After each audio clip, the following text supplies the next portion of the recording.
Hi, Hello there. you. Good morning. Good morning.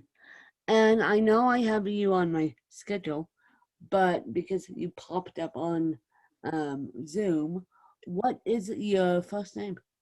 Mary Moss. I I knew that. I knew that, but Hey, it's early. I get it. no, it's not. That's not my excuse. My excuse is I have so many interviews. I have done, Mary, over 13,000 interviews Oh my goodness. past 10 year, in the past 10 years. So So, it's hard to keep track. That's certainly it's, understandable. It's a uh, good problem, right? it's an excellent problem. It's an excellent problem. So, basically, how this is going to work is that I am going to hit I'm going to I'm going to pause this recording and restart it. And so I'm going to welcome to Ask When. Today I have Mary with me, and then I'm going to let you explain to my fan base more about what you do, and then I'm going to be asking you a couple baseline questions, and then you can ask me a couple of questions if you choose to do so. Okay. Sounds good. Welcome to Ask When I Meet One. Today I have Mary with me, and I'm going to Miss Mary take it away and explain to you guys more about what she does. Oh, thank you so much. Good morning. It's great to be on. I appreciate it. I actually help you divinely design your words to heal the world. That's in a nutshell. That manifests itself through my company, which is Divinely Designed LLC. And I live out my mission through speaking, writing, coaching writers, um, and a lot of other ways. Anything involved with words, I can help you divinely design them for whatever purpose you need them in your life. How cool is that? So, what made you go into this field? Were you in corporate rat race and said, I want to get out of the corporate rat race? Or was it manifested one day that you should do it? And for those of you that don't know and haven't followed me for a long time, just know that I manifest things. And so um, I agree with Mary about manifesting, but at the same time, was it manifested in a corporate office, or was it manifested someplace else that you should do this and help other people? I manifest as well. Um, and I have manifested this. I have been in just about every kind of field you can imagine. I call myself a Jill of all trades and master of a few. I am still in corporate America for another little bit. I have some plans afterwards. I wrote for 10 years in between all of that, but I say that my love of words and of writing is genetic. I certainly come by it honestly from both sides of my family. Um, so I credit my parents for continuing that genetic tendency. I have always also naturally been a helper, and so what seems to me to come so easily, which is words and using them in a multitude of ways, I believe that everyone has a story to tell, but everyone doesn't know how to start, how to continue, how to tell the hard places in their story. And so it occurred to me that since God has gifted me with that ability, that it's my responsibility to share it with the other people who want to tell their story, because our stories are not for us. They're for the world, and the world needs our stories, especially in our current time. Now, are you doing publishing? Or are you just helping authors get it together?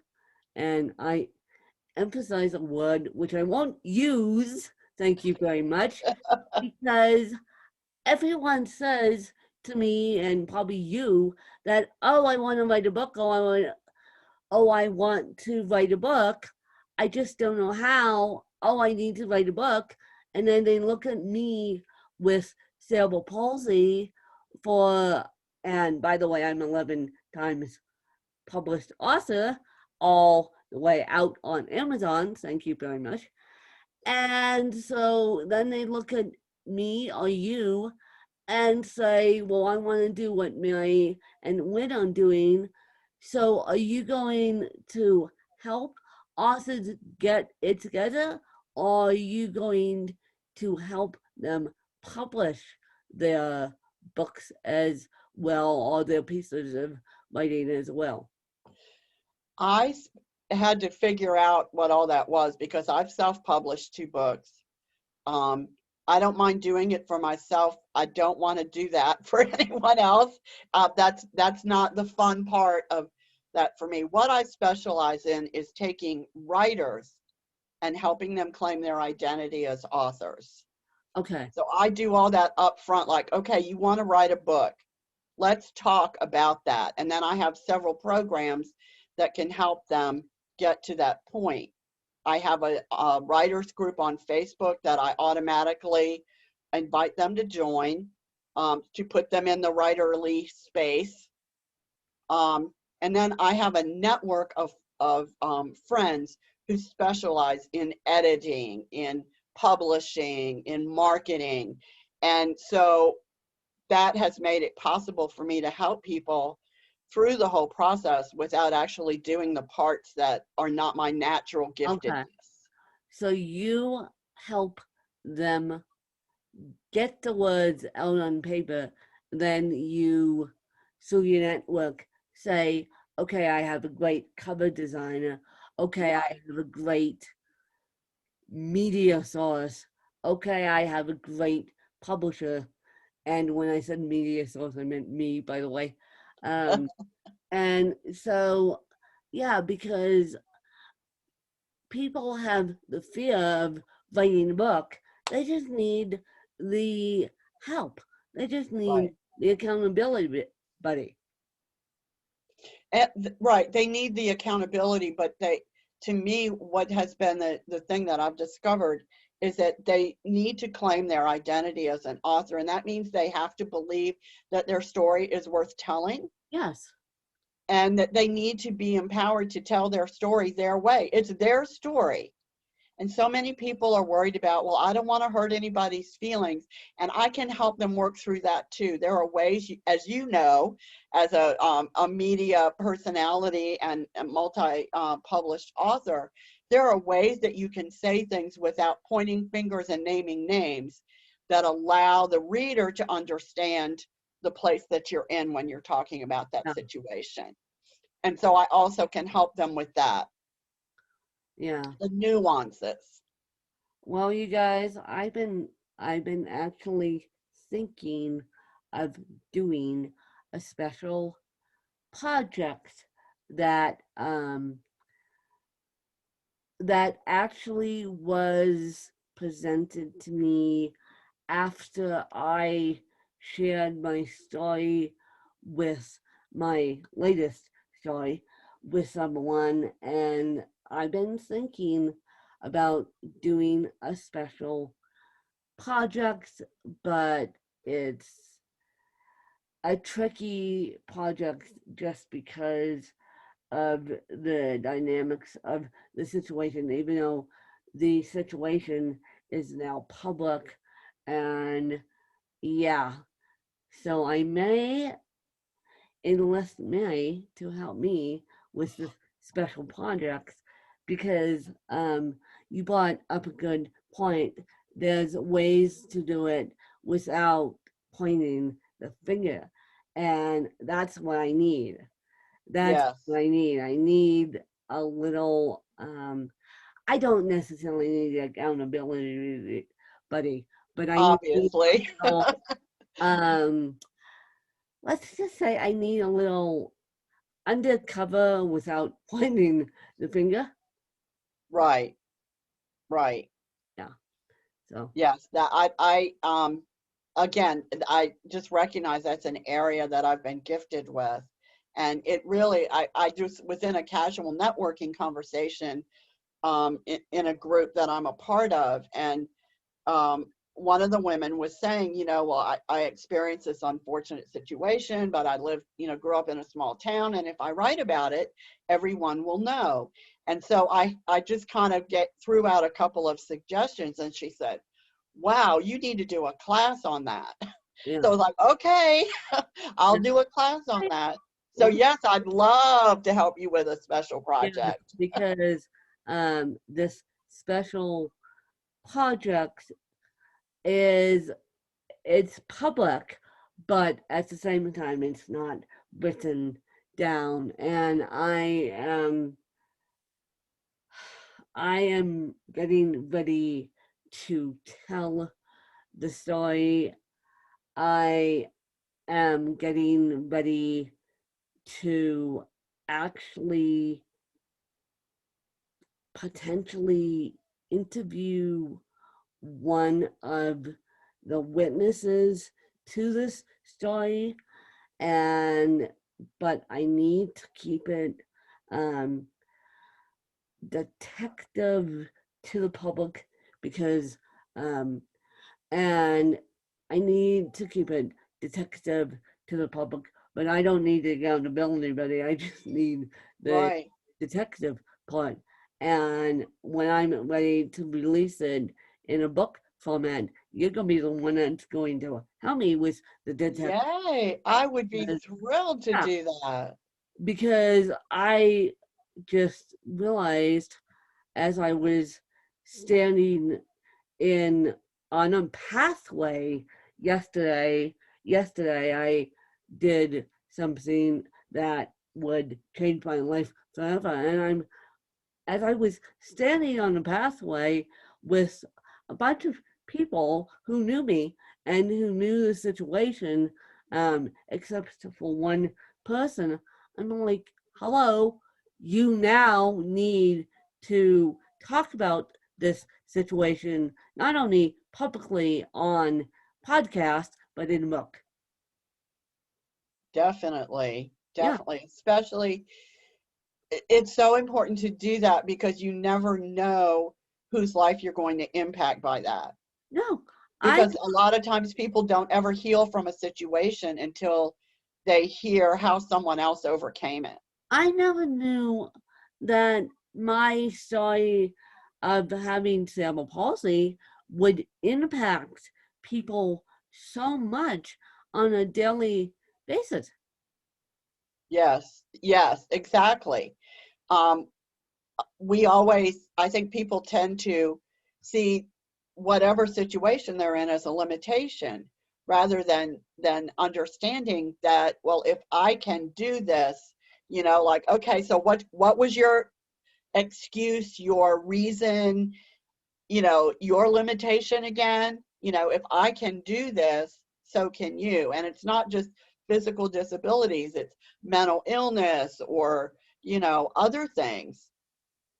So certainly, we serve as, when we overcome our challenges, we serve as, a glimmer of hope for other people. Yeah, we serve as a glimmer of hope. And I may not use you as, or using your network as my publisher, but I may just use your network as my publisher, but I'm going to do this special project in the next year. So Awesome. within the next year, by April of 2022, this special project is going to be out to the world because now I need to release it completely and I just need to do Batman work to switch a couple things, not Right, to point fingers at anyone. right. That, yes. That's so exciting. I'm really excited for you Well, to well, take that step. we'll see what happens. And so, Mary, what is your favorite book? Well, it's interesting, and I know this sounds so cliche, but it literally is and always has been the Bible. And not because so much of my faith, which is very deep, but because of the stories. If you look at each book of the Bible, it's telling a story. Most of it is as a result of oral tradition that's been passed down for generations and generations. And there's just something so comforting to me to know that these truths have been passed down. And I believe because they are spirit infused, that every time we read them, they're brand new, literally, depending on your frame of mind. Well, isn't that cool? So you're using the Bible not for religious Well, aspect. I am for that too. You're using it for story aspects slash religious aspects. Right. And one of the things that I do as part of my ministry is that I do Christian storytelling portraying biblical women. And I love doing that because it helps bring them to life. I do their story with a little modern twist of intermingling my story with it. And if your best friend had to write a book about you, what would the title be? I thought about that because I told my husband, I'm afraid she's going to ask me this question. I think the title would be something along the line of um, faith endures and sustains. Faith endures and sustains. Love it. And what is your morning routine? Every single morning, I get up super early while the stars are still out, and I take my coffee out to the deck and I look at the stars, I talk to God, I think, I pray, I go through my social media on my phone to kind of get a feel for what the day is going to look like for all the people in my universe. And really it's a sacred time, and it's a ritual that sustained me um, when I was in a long period of grief after losing my mom. And God really used that time over those years to allow me to realize that I had not been abandoned, that I was the one who had shut him out and not the other way around. Um, but I like that quiet before anybody, even the dogs, aren't up when I get up in the morning. No, Because I do also work a 9 to 5 job. And fortunately now I can do it all 100% remotely. But still, once the TV goes on with the morning news and breakfast gets started and everything, it's all bets off. So give it I up. know that All I the need to, top. All right. the top. Yeah, Yeah, once the TV goes on here, it's all bets off here. that's right. That's why. That's why I get up at 5:30 a.m. Exactly. I do that too, And 5 or 5:30. then if I can get a 7 a.m. podcast interview in, I can do it in quiet. But that's Right. I start at 5:30, and then because once the TV gets on here via my stepmom, even though I love her, all bets are off. Yeah. All bets are off. So, Mary, as we wrap this interview up, do you have any questions for me? I would love to know, when you went on the air for the first time with your podcast, you said you have done over 13,000 interviews. Did Yes. you ever imagine that very first one you ever did? Did you have a vision for it growing? that Well, big? I the story goes, and I've been a little bit of a rebel. Well, the story goes, um, I used to ask because of my physical disability, I had help all my life from adults, and I always used to ask them, "How are you? What's up? How are you?" So that was my modus operandi from a child. I mean, the story goes, I was 5 and 6 asking adults how they were, Oh, and the adults would turn around and almost do a double take because out of a 5-year old with cerebral palsy, they now granted I didn't speak until I was 3, but speak full sentences until I was 3, but they thought, okay, this child is a able-bodied genius despite his cerebral palsy.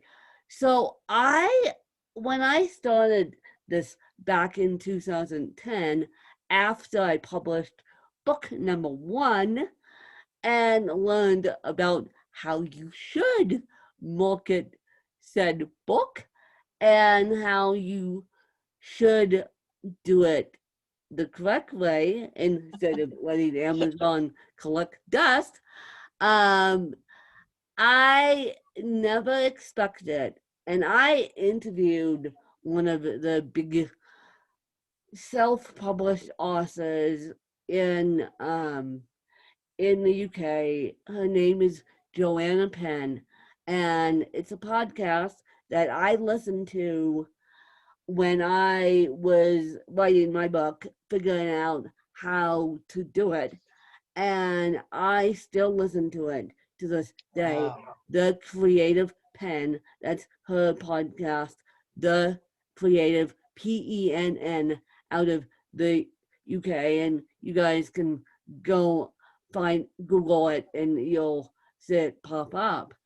And, but I didn't realize that this was going to turn into, I thought I was going to do about 20 episodes. I didn't know that this was going to turn into not only my passion, but this is going to turn into a degree. Number one, I knew I always wanted to go into journalism, but I didn't know how I was going to do it. Finally, I'm getting my degree in journalism. And after Oh, a stint in education, which hated me and I hated it. So I didn't realize that this was going to be the little green monster that I can't control. And the reason why I say the little green monster is because cerebral palsy's national color is green. So oh, that's why wow. I say the little green monster that I can't control now. And I love it. I love it. I do it. I am in a lucky position where don't have to make this my full-time income. I can just do it um, as a passion project, so they're getting paid for it in the small amounts I do is nice. But I'm the type of person that would help you to the 10th degree if you ask me to it.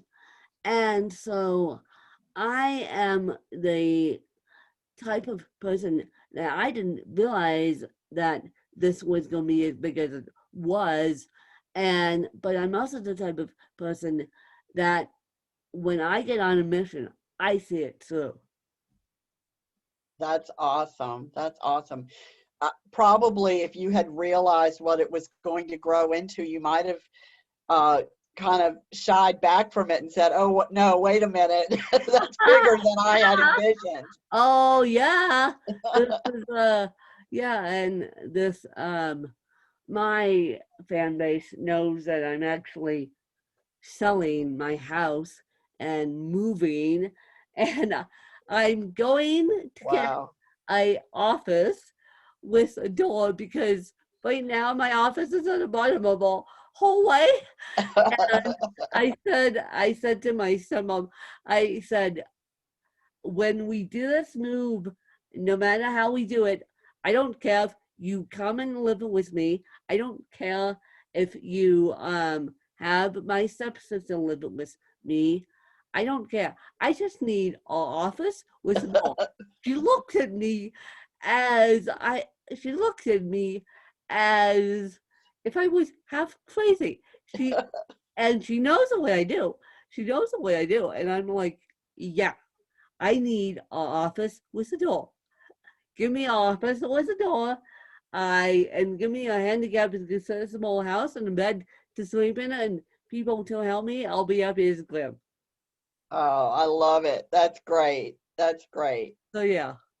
But where can people find you and where can people get their stories together with, and you guys should use Mary, and you guys should use all the resources that I bring on because I had none. When I published my first book, I had none. I didn't know what I was doing. I knew what I was doing thanks to Joanna Penn and her podcast, but all the resources that I have now and all the resources that I'm sharing with you guys is unbelievable. Yes, So people definitely need to take advantage of everything that you're offering. It's just a wealth of information from your guests for sure. no. And so where can people find you and where can people get a hold of you to start writing stories off their hearts that have been sitting on their hearts for I don't know years? Well, I am the Mary Moss, Mary Moss, on everything, on Facebook, on Instagram. My website is divinely designed, and my email is the Mary Moss at divinelydesign.us. So if you go out to social media and put in the Mary Moss, you'll find me. I would love to help anyone who is looking to just even to explore if it's the right time for them. I would love to work with them. Yeah, yeah. And as I said, I may help I may help myself and use Mary and her detective work because I completely forgot about you could do that in a book. And Right. I say you taught me something and Oh, yay. you taught me something and I've done books. Hello. I'm thinking, okay, how am I going to do this in a way that won't do harm, but Right. you taught me something. So I will, this book is definitely coming out. It's definitely coming out in 2022, you guys. And I now I just have to decide whether I use Mary for the manuscripts process or Mary for the whole thing. And uh, other than that, I have a whole plan to use use someone either for the whole thing, but have Mary help me with the detective work, or just use Mary for the whole thing. But it's going to be my 14th book because I'm working on my 12th and 13th book as we speak. But as soon as I get journalism school out of the way, I'll be back to writing. I'll be back to my true passion. But as long as I plant the seeds right now for my 14th project, I am going to be a happy camper because it's going to get off my heart.